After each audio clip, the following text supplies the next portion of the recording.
Hi friends, thank you so much for being here. So today I want to talk about perfectionism and our creativity. I've wanted to make this video for a while and I finally got around to organizing my thoughts in a cohesive way. So I am going to talk about why perfectionism is an enemy to our creative lives. Unless you're a brain surgeon, creativity has got to go. So I'm going to talk about three artists in particular, not to compare them, but simply to illustrate my point. So the three artists I want to talk about are Picasso, Van Gogh, and Degas. Now, Picasso, so he was a genius. He knew he was a genius. Everybody knew he was a genius, and that was that. It was the end of the story. That's the end of it. He probably came out of the womb with a paintbrush in his hand and this crown of I'm a genius, and everybody bowed down to him. And that's just the way things went. He was very self-assured. He was brilliant. He knew his brilliance. He leaned into his brilliance. And no matter what art he was making, no matter what genre he created, it was always a Picasso because he was true to himself. It came from a place of authenticity. And he really had the ability to just simply shrug off the critics. And I mean, honestly, by that point, even when he was 15 years old, I don't think anybody could criticize Picasso. He just had that kind of, genius within him. So Van Gogh and Degas, now absolute geniuses in their own right, but they never knew that they were geniuses, and they struggled all their lives with believing in themselves, with knowing their artistic abilities, their artistic genius, but even they, each of them, handled it differently. So let's go now to Van Gogh. Van Gogh was only painting for about 10 years. He killed himself when he was about 36 or 37. So his painting life was very short, but in that very short time, he created over 1,000 pieces of art, paintings, sketches, drawings. And even though he struggled with so much in his lifetime, he struggled with poverty, isolation, mental illness, and a lot of ridicule from his peers, from art critics. But he kept on showing up, he kept on painting, and there were glimmers when he did sort of kind of believe in himself.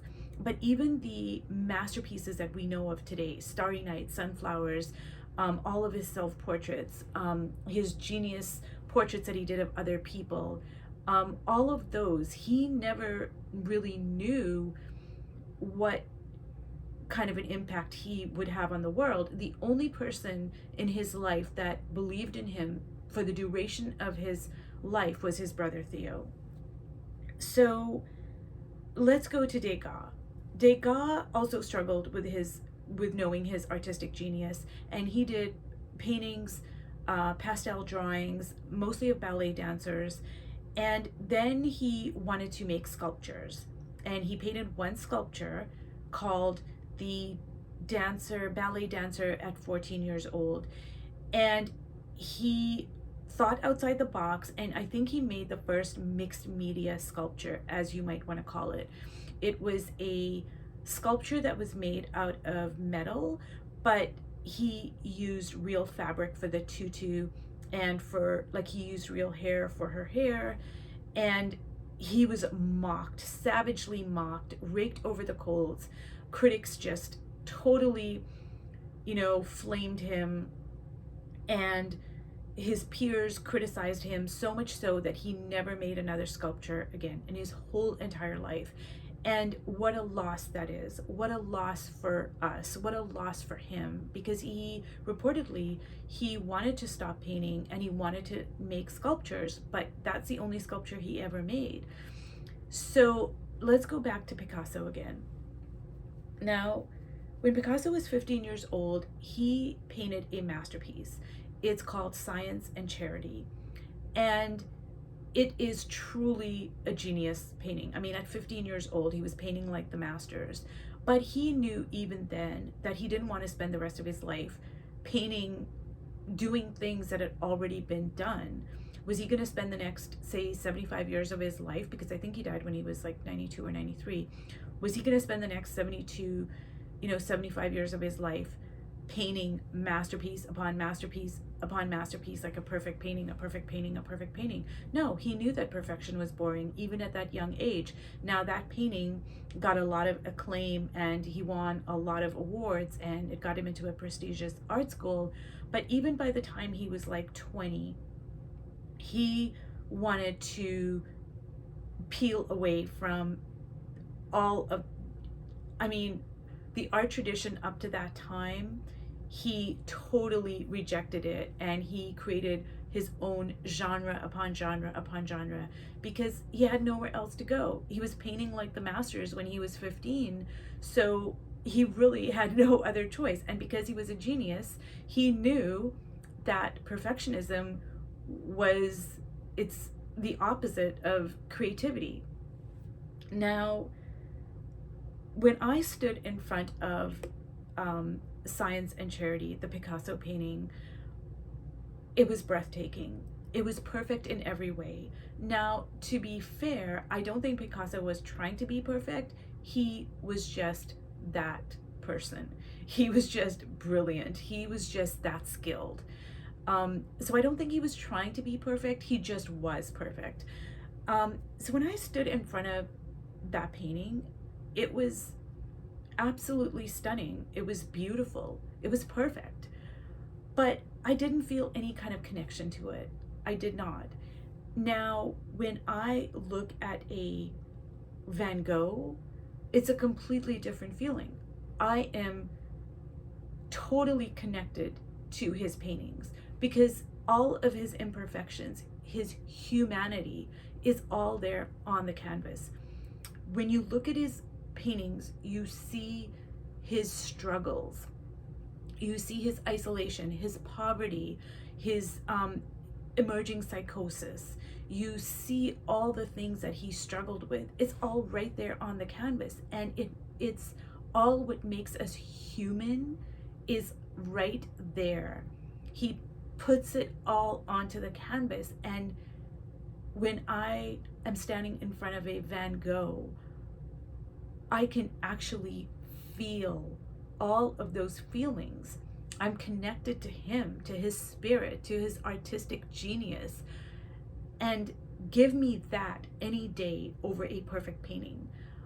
I've been really fortunate enough to visit a lot of museums, and I have seen perfect painting after perfect painting after perfect painting. And after a while, I don't want to see another perfect painting anymore. There's nothing I can get from it anymore. I can look at a painting and I can go, wow, that's really skillful. That is a skillful painter. The draftsmanship is really, genius, brilliant. But beyond that, I don't want to look at another perfect painting. So I think the lesson in here for us as creatives is to allow our imperfections to show through, which is not to say that we don't keep on learning. We're always going to be lifelong learners. We're always going to perfect our craft. We're always going to say, you know what, I can learn how to draw better. I can learn more about color theory. I can take classes. I can watch, how-to videos. There's nothing wrong with any of that. And of course, we need that aspect of learning feeds our creativity, but to allow perfectionism to stop us from doing what we really want to do in our own way because, oh, it's not perfect. What is everybody else going to say? What is everybody else going to think? To allow that is to hinder our creativity and our creative lives. And I think Elizabeth Gilbert, in her now famous TED Talk that I've watched like 200 million times, she says that perfectionism is really fear in disguise. And I totally agree with that. It's the fear of not being good enough. It's a fear of what is everybody else going to say? What is everybody else going to think?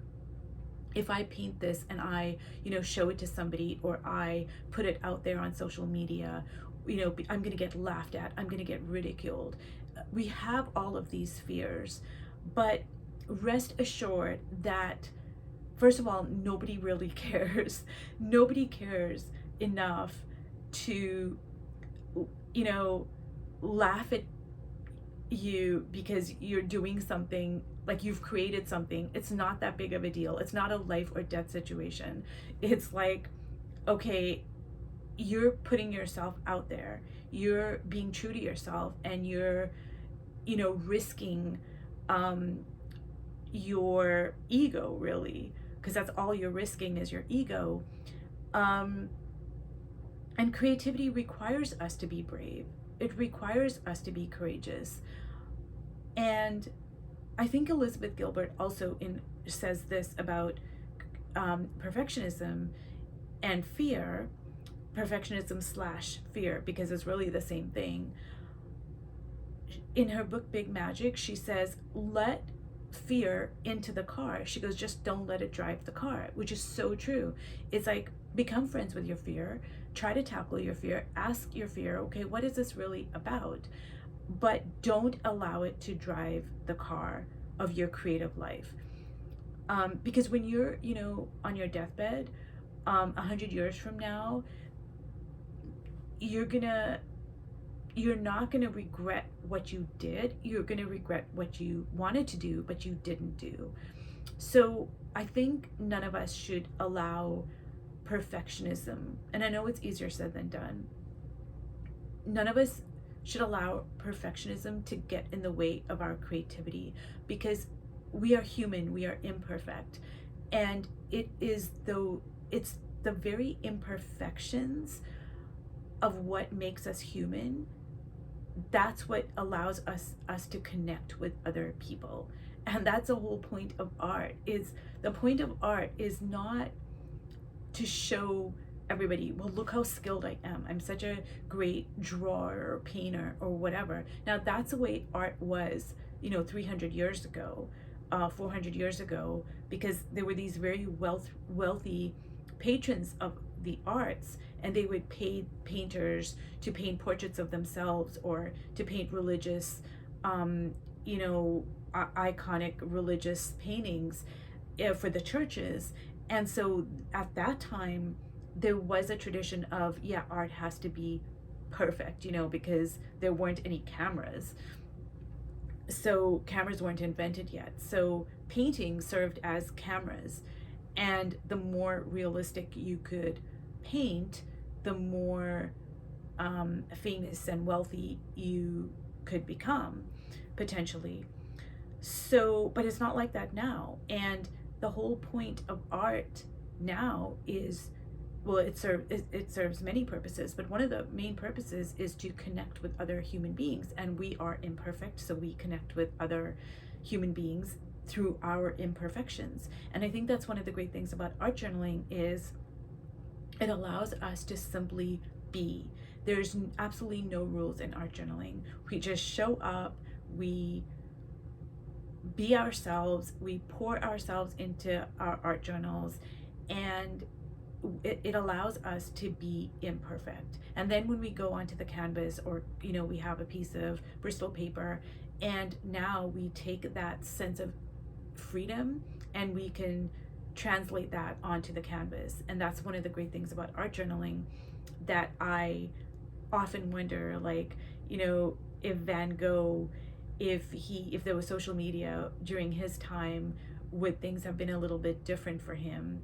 Would things have been a little bit different for Degas? Would he have not listened to the art critics, and maybe he would have got like so much support from people who really loved his work, and maybe he would have painted another maybe he would have made another sculpture.